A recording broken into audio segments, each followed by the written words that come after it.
Con nombre propio, Juan Martín Díez, el empecinado. Capítulo 3.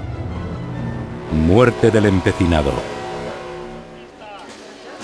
Tan trágica como su prisión fue su muerte, sentenciada para el 19 de agosto de 1825. La plaza de Roa estaba repleta de curiosos que querían ver ahorcar al empecinado. Le sacan del calabozo camino del cadalso, pero a su llegada, de un fuerte golpe, rompe los grilletes e intenta escapar. Lo hace hacia la colegiata de Roa con la intención de acogerse a Sagrado. Avanza unos metros, pero es reducido con extrema violencia por los soldados. El empecinado se resiste, pero no hay nada que hacer. A las 2 de la tarde, falleció ahorcado. Su muerte vil e injusta a manos de mentes retrógradas convierten a El Empecinado en un mártir que murió por la libertad que hoy todos disfrutamos. Un hombre que luchó por la dignidad de todos, por la Constitución, por las libertades, nacido del pueblo, perseguido, pues ¿qué más quieres? Es que es absolutamente actual, podía ser un líder en este momento. El empecinado no fue el único. Cientos de liberales fueron perseguidos y asesinados. María Pineda, por ejemplo, cuyo nombre se le ha puesto a la entrada principal del Parlamento Europeo, o Manuel Torrijos, destacado político liberal, que fue fusilado junto a otros 52 compañeros. Es una persecución de los liberales. Se crean auténticos campos de concentración. No se llaman así, son campos de depuración. Una depuración brutal. Se tuvo que esperar años después a la muerte de Fernando VII, en 1833, para que la figura de Juan Martín y otros muchos defensores de la democracia tuviesen un reconocimiento público. Los restos mortales de El Empecinado descansan actualmente en Burgos, donde un monumento nos vuelve a recordar a este legendario personaje. Cuando murió, su cuerpo fue mal enterrado en el cementerio de Roa de Duero. En 1855, siendo regente Isabel II, hija de Fernando VII, esta, con una mentalidad claramente liberal, hizo que se recuperasen los restos para que se les diesen una sepultura digna junto al Cid, el otro gran héroe castellano. Pero ese reconocimiento público y oficial no ha estado exento de sobresaltos en la complicada trayectoria política española. En el 19 fue un héroe. Sí, apareció en pasquines, en proclamas, en soflamas, en poemas, pero se fue perdiendo y sobre todo con la dictadura franquista se diluyó. De hecho, su medallón que había en el Congreso como liberal fue suprimido. Entonces se nos ocultaba. Admiradores del empecinado siguen reclamando al Congreso que restablezca el medallón eliminado y se haga un justo homenaje a este precursor de derechos humanos. No es un campesino zafio, porque después la literatura romántica le convierte como un ser primitivo, una explosión del hombre natural. No es verdad. El empecinado, siendo un campesino de Castrillo, es una persona que había participado previamente en la guerra, lo que se llama la guerra de la Convención, y que había participado en caballería, que es un cuerpo elitista, y que había sido ayudante, era furriel, es decir, ayudante, pero que había estado con el general Castaños, es decir, que era un hombre formado. Termina la guerra de la Convención, la guerra del Rosellón, se vuelve a su pueblo.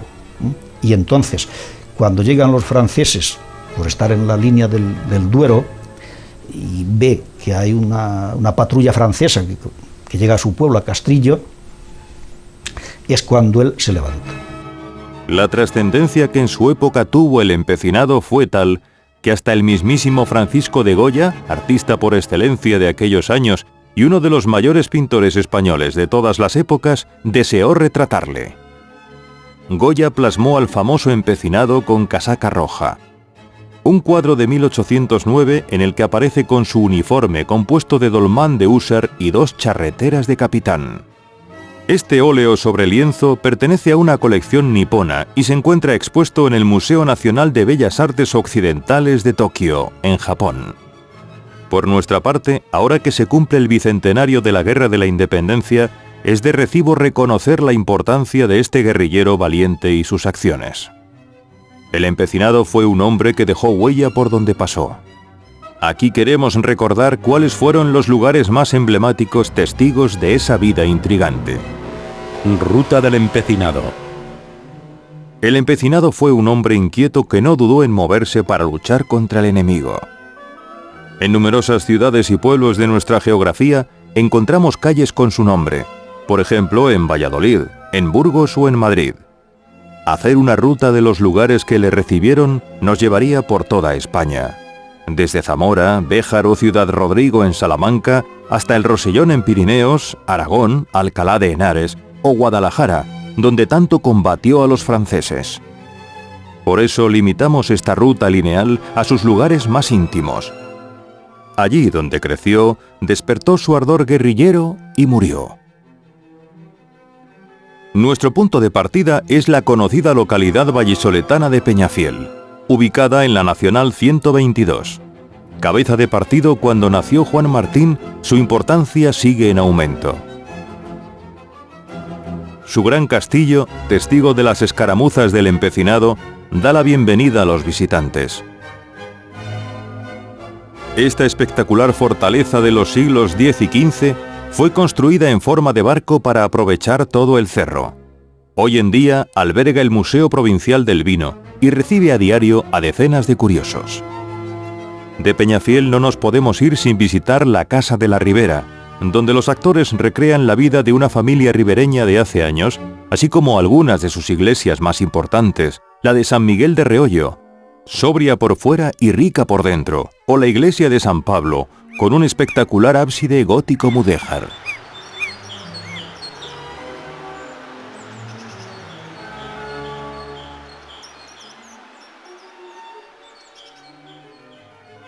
Cogemos el coche y ascendemos por la carretera provincial 2006, una vía que transcurre paralela al arroyo Botijas.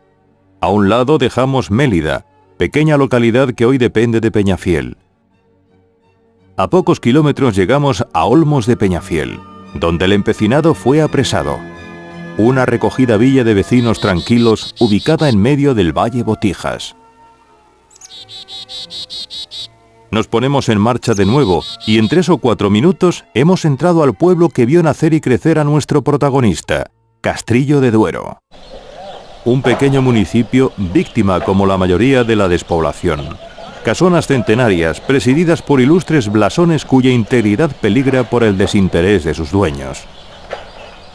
Mientras, los castrillenses presumen del que fuera su vecino más célebre, con una bella estatua de bronce que preside la plaza principal. Cerca, en la misma calle Empecinado, se conserva la casa en la que vivió su ilustre guerrillero y general. Una placa así se lo recuerda a los visitantes. Las antiguas escuelas, ya sin niños, acogen ahora el Museo del Empecinado. Una serie de paneles nos explican la trayectoria de este héroe y de aquella etapa traumática en la historia de España. Junto a ellos, una réplica de la espada que le regaló el mismo rey de Inglaterra y que aseguran su hoja hacía estragos a las desventuradas víctimas del guerrillero. Además podemos ver reproducciones de los trabucos y armas de fuego que portaban los militares de la época. También nos acercamos al puente sobre el arroyo Botijas. Como podemos comprobar, el cieno y la pecina pueblan sus orillas, dando justo apodo a los naturales de Castrillo. Un apodo, empecinados, que si en algún momento tuvo connotaciones despectivas, ahora es sinónimo de tesón, lealtad y honradez. La iglesia de Nuestra Señora de la Asunción, en la que el empecinado contrajo matrimonio con Catalina de la Fuente, es testigo de este recorrido. Desde ella oteamos por última vez este valle y retomamos nuestra ruta hacia Nava de Roa.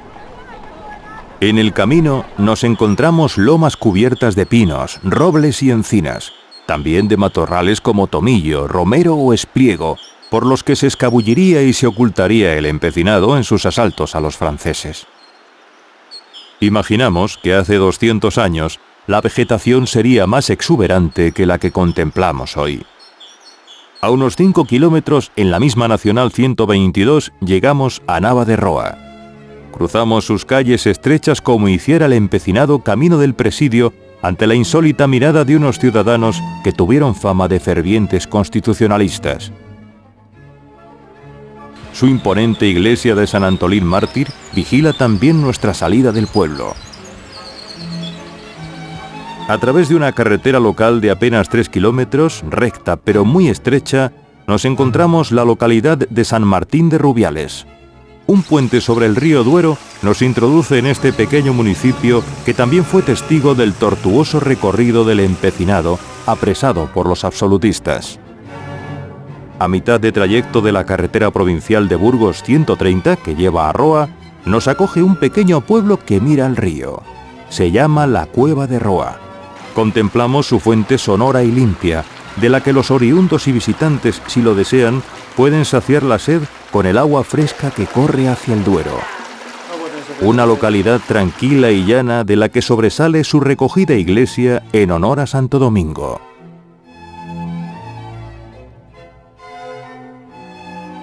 Recorremos 3 kilómetros más y llegamos a Roa de Duero. Ubicado en lo alto de una loma, desde el pueblo se contempla la fértil vega de este municipio ribereño. De hecho, Roa acoge la sede del Consejo Regulador de la Denominación de Origen de la Ribera del Duero. Está ubicado sobre lo que fuera una iglesia y más tarde el Hospital de San Juan, del que tan solo se conserva parte de su portada. Los vecinos que hace 200 años increparon al empecinado elogian ahora la figura de este liberal con una escultura realizada en bronce en sus calles.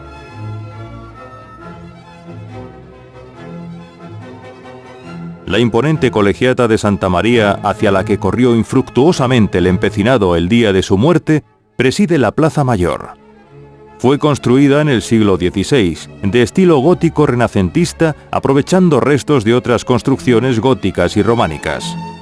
Actualmente está declarada Monumento Histórico Artístico.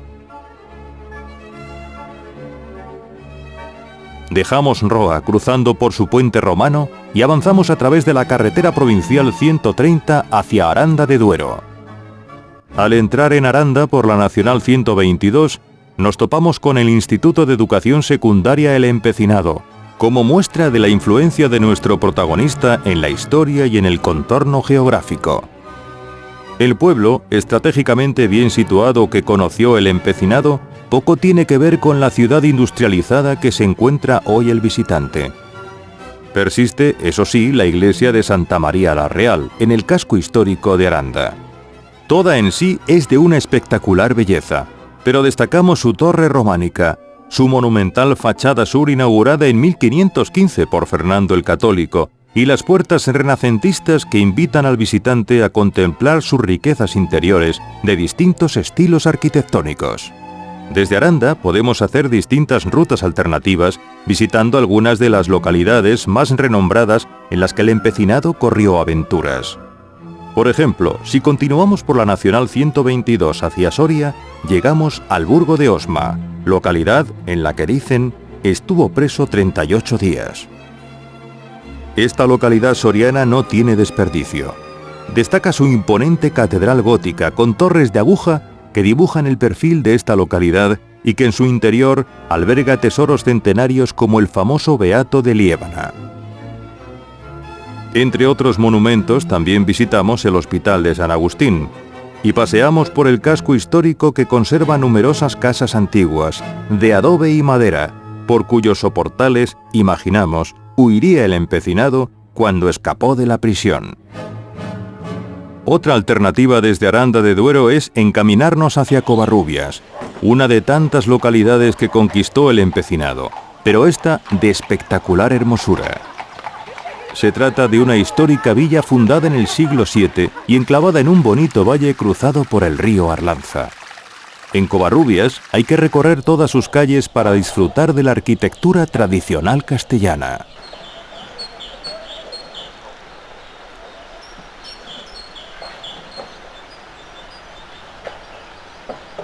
Entre otros monumentos destacan su colegiata o el torreón de Fernán González, quien en el siglo X convirtió a esta villa en capital del Infantado de Castilla. En cualquier caso, después de estas rutas alternativas, siempre tenemos que volver sobre nuestros pasos. Y nuestra próxima parada en la Nacional 122, dirección Valladolid, es Fuentecén. El centro del pueblo es su iglesia parroquial, en la que el Cristo de piedra que la corona parece darnos la bienvenida. Aunque esta construcción es del siglo pasado, los inicios del templo se remontan al siglo XV y a lo largo de los años ha tenido muchas añadiduras y reformas. Los paisanos nos señalan esta casa como el lugar en el que el empecinado habría tenido la suya cuando se trasladó a vivir con su esposa, Catalina de la Fuente, natural de Fuentecén. También nos muestran el molino que él, su esposa y la familia de ésta usaban para moler grano. Un lugar tranquilo y bello, pero por desgracia poco accesible a los visitantes. La maleza se está apoderando del entorno ante la impasible mirada otra vez de sus propietarios. Emprendemos nuestro recorrido por la Nacional 122 hacia su última etapa. Cruzamos Nava de Roa, pero en esta ocasión sin detenernos. 4 kilómetros después llegamos a El Empecinado, un restaurante enclavado en el Salto del Caballo, la finca que cultivó Juan Martín. De ella aún se conservan algunas dependencias originales. Tenemos la vieja casa de labranza, que es donde nos encontramos ahora, que tiene el viejo horno de leña, tiene los dos habitáculos principales de planta baja, porque todo lo que es patio ahora es nuevos comedores, barras, cocinas, etcétera, etcétera. Pero la parte baja donde estamos ahora es la vieja parte de lo que era la casa de labranza, digamos, donde se hacían las tertulias y digamos del 19 al 23, pues el sitio, digamos, uno de los sitios principales del movimiento político que se hacía en aquellos tiempos de riego, etcétera, etcétera. Este conocido establecimiento de carretera propone recuperar la figura del empecinado, sus ideas e ideales a través de encuentros y tertulias abiertas. Aquí va a encontrar de momento información y confabulación en serio, es decir, estamos identificados con sus ideas. Establecer unos vínculos entre toda la gente estudiosa y enamorada un poco del personaje de Juan Martín. Paso previo para establecidas unas bases en las que estamos de acuerdo, que se trata de constitución, dignidad, lucha contra una opresión exterior. Como temas básicos, pues tenemos aquí un ejemplo que es casi reproducible a estos niveles. Que ahora tengamos otros problemas que puedan ser parecidos o tal, pues actualiza un poco el personaje. Pero verdaderamente el tema principal es que sus principios y los pilares en los que se asienta la figura de Juan Martín son muy próximos a la situación actual y que somos mucha gente los que en estos momentos pues consideramos que es necesario recuperar este personaje y esas ideas. Otro objetivo es recuperar la gastronomía característica de aquellos años. Vamos a hacer sobre todo recetas de vísceras, de hígado, de callos, de cosas de ese tipo, porque eran recetas muy de la época y muy de esta zona. Bastantes especias, los platos bastante elaborados, porque en esa época ya se elaboraba mucho la cocina, y era una cocina ya rica, ya desarrollada. Y luego vamos a hacer también bastantes de dulces, muchos tipos de pasta, mucho tipo de quesadillas, cosas de este tipo que vamos a... También se pretende elaborar un vino con las técnicas que empleó el empecinado para confeccionar sus demandados caldos. Es un vino con una técnica más rudimentaria, con menos limpieza, por decirlo de alguna forma, sin clarificar, etcétera. Hecho en barricas de madera directamente, etcétera, ¿no? Vamos a tratar de hacerle a ver qué tal sale. Yo creo que va a ser un tema interesante, no dejarle la segunda maceración maloláctica, sino que sea un vino muy carbónico, que incluso tenga un poquito de espuma, etcétera. De cualquier forma, la oferta gastronómica y vinícola para el visitante, tanto en este establecimiento como en cualquiera de los pueblos que hemos visitado, es exquisita y está sobradamente reconocida. Con este buen sabor de boca y contemplando el simbólico paraje del Salto del Caballo, ponemos fin a nuestra ruta. Decimos adiós a esta tierra insigne y sacrificada que vio nacer, crecer y morir a Juan Martín Díez. Como escribió Arturo Ortega, acabaron con la vida del empecinado, pero no pudieron borrar la huella que con letras de oro Juan Martín escribiría en la historia de España. Además, como eterno homenaje, su mote brilla en todos los rincones del mundo hispánico, cada vez que nos empecinamos en conseguir algo que deseamos. El empecinado es el caso más representativo de este tipo de guerra. Es una persona que se levanta contra los franceses al ver el avasallamiento que había de unos aliados, y después este hombre toma conciencia del significado y diferencia muy bien.